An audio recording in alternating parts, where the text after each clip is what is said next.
Abduvali Ayubning Tefekkür ve Tuzaq namlıq kitabidagi kichik tema Ayrılğınım vatanla emas. Uyg'urga bo'layotgan zulmni ko'rishga ko'z, so'zlashga til, o'ylashga aql ojizlik qiladi. Qalbimizni o'rtayotgan g'azabni tasvirlashga Alloh yaratgan barliq tillarda so'zlab, barliq imkonlarimizni yig'saqmi yetmaydi. Biz ko'rayotgan xo'rliqni hech bir Uyg'ur rasm bilan sizolmaydi. Faqat sizilgan ko'rinishlarga qarab unsiz yosh to'kidi. Biz tartayotgan tirik ayrilish azobini hech bir Uyg'ur yozolmaydi. Lekin yozilganlardan ko'zini uzolmaydi. Bizni qiynayotgan uvalchilik, ojizlik, chorisizlik va qaymoqishlarni bizdan boshqa hech bir inson sezolmaydi. Hech bir yurak his qilolmaydi. Hech bir tirikjon ichiga singdirolmaydi. Ammo zulm otliq bu it, xo'rliq otliq bu ro'tipay bizga qancha yepishsimi, pochiqimizdan talab qinimizni sho'ravatsimi, bir-birimizni so'ydirolmayotidi. Qonlarimizga virusdek yamırgan ishonchsizlik, ruhimizni band qilayotgan tushunmaslik sababli quchoqlasholmayotimiz.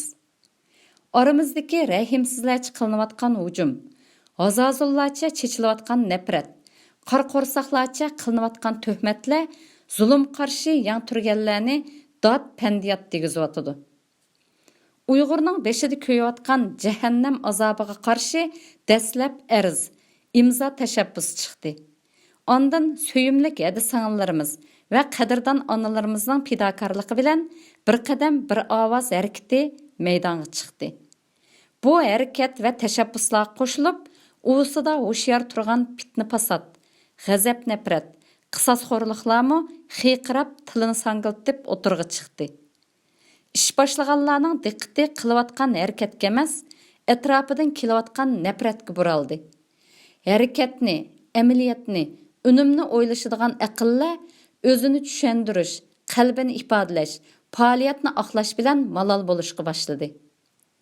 Zulm qarshi harakatni cho'ktirish uchun tishini bilayotganlar bilan zulm qarshi davoni davom qilayotganlarning bir tilliq, bir dinliq, bir niyatdagi kishilar ekanligi hech kimning aqliga qorong'i emas.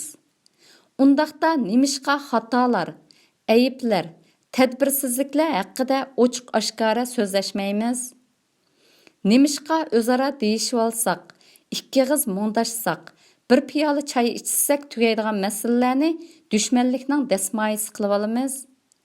Bir-birimizga yo'l qo'ysak, yo'lin to'smasak, xato qilgan bo'lsak, ochiq oshkora e'tirof qilib, to'g'ri qilayotgan bo'lsak, jamoatning oldida oshkora qo'llashib, jahonga ko'rsatib turib quchoqlashmaymiz? Mahrum qolganimiz vatanla emas. Vatan atalgan bir dasturxon, bir tonur, bir illiq uy.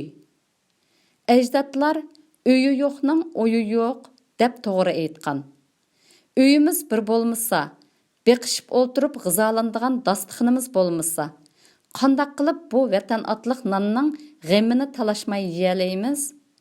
Hammaylan tonurning atrofida jidal qilsak, nonsiz och qolmaymizmi? Musafir da'vogarlar, muhojir inqilobchilar, mujohid jangchilar o'tirsida kam qolg'ini tushunish, ishonch va so'ygi. Uyg'ur vatandan ayrilib qolmadi. Vatan tuproqlariga dastlab turganda toponlarimizdan yurakka eqib turadigan, billi yegan tonurning neni, billi ichgan o'stangning suyi bilan tomirlarda o'rkash yasaydigan so'ygidan ayrildi.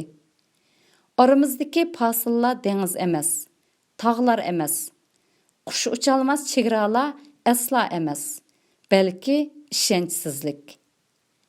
Tillarimizni haqoratga, tuhmatga, nafratga undayotgani Uyg'urning nuqsoni, dushmanning bo'htoni emas, balki tushunmaslik.